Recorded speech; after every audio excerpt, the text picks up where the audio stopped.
Cause and effect. In a basic high school introduction to physics program, one learns that for every action, there is an equal and opposite reaction. No, this concept is not rocket science. Back in the day, back when I was in the government brain laundry, Brooklyn Center High School, yes, I did graduate, by the way, but never attended the graduation ceremonies, conducted by the warden. You know, the standard speech the inmates get upon their release from the 13-year prison sentence.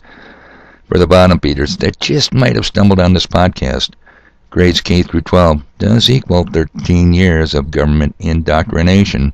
For education for all and public skills, plank number 10, Communist Manifesto, people. Now some of you might ask, gee whiz, Dave, why didn't you attend the warden's graduation ceremonies? Were you too busy getting stuff done? Didn't you have too much stuff to do? Well, absolutely. Stuff to do and getting stuff done are three of my unofficial middle names. By the way, my third unofficial middle name, Defendant. Oh yeah, this old man has much court proceedings and trial experience. Trust me on that. Now before I tell you what I was doing on May 10th, 1973, on or thereabouts, let me finish my opening point. As my good friend, nuclear chemist Galen Windsor, who learned nuclear technologies from the very creators of said same technologies, was fond of saying, people don't know enough chemistry to stay out of trouble. Boy, how true and prophetic his statement is. And for shits and giggles, I'll simply add, same with physics. For in my time, back in the day, both chemistry and physics were elective classes. You didn't have to take them to graduate. You could replace these two with extra study halls. Now, do you think students were studying in study halls, or do you think their study halls were additional hours to screw around? Yeah, I'm going to go with the second one on that one. So, inquiring minds want to know, where am I going with this? Well, stay with me, people, because I'm just getting started on Tuesday, the 27th of December, 2022. I don't want to talk about the weather. I don't want to jinx it. Now, and oh yeah, religion will be discussed today, so heads up. If you only define religion as Christianity, Judaism, Hinduism, or Buddhism, you don't have a clue. How many times must I tell you that it doesn't matter if you do religion or politics? They both do you. Communism is a very prolific, worldwide, and powerful religion, defined by Lenin, no, not John Lennon of the Beatles, as a battle for the minds of men. It gives me no pleasure to tell you America is a communist country, and communism, also known as AKA democracy, is our country's #1 export. We never fought communism, the domino effect. Expansion in Korea and Vietnam, we enforced it. We forced it on others. America loves communism. We certainly do. We swapped freedom for liberty, equality and fraternity over 200 years ago. Say it isn't so, people. Don't be in denial. Now, you guys know I do battle on GulfAlphaBravo.com quite regularly. In each battle, without exception, religion or politics, or often both, are involved. You can't divorce yourself from either. As I've said a number of times, atheists are some of the most religious, dogmatic in doctrine religious people I've ever come across.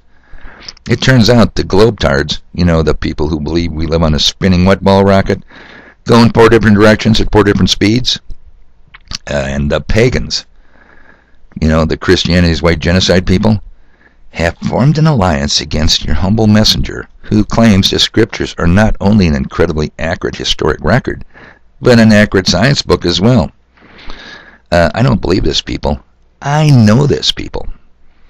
And what do they come up with? Joshua chapter 10, 12 through 13. I won't read it. It talks about how Joshua, with the Creator's permission, ordered the sun and the moon to stand still, providing Joshua and his army the extra daylight to finish the job of kicking the shit out of the hybrid Amorites. You see the problem the globetards have with this verse. Globetards believe the earth moves around the sun, that Joshua told the wrong things to stand still, and if the earth stopped moving and spinning for even a second, all hell would break loose. So you know the Bible account is pure bullshit, according to them.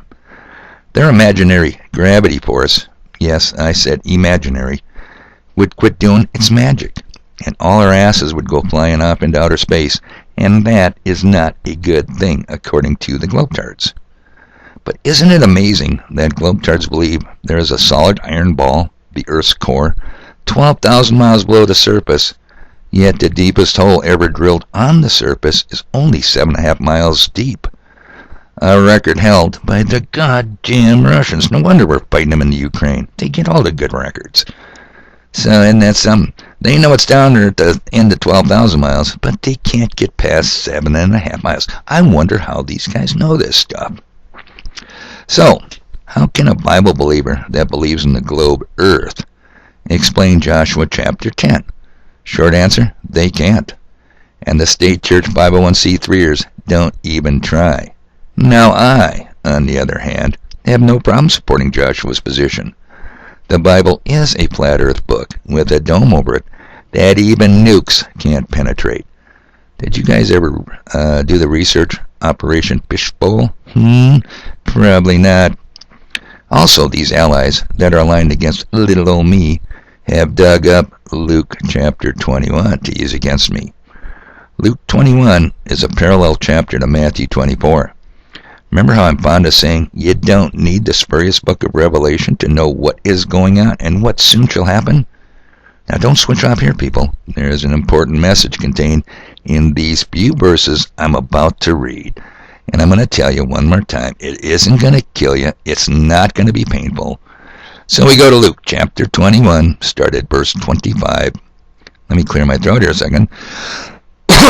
Too many cigarettes for breakfast.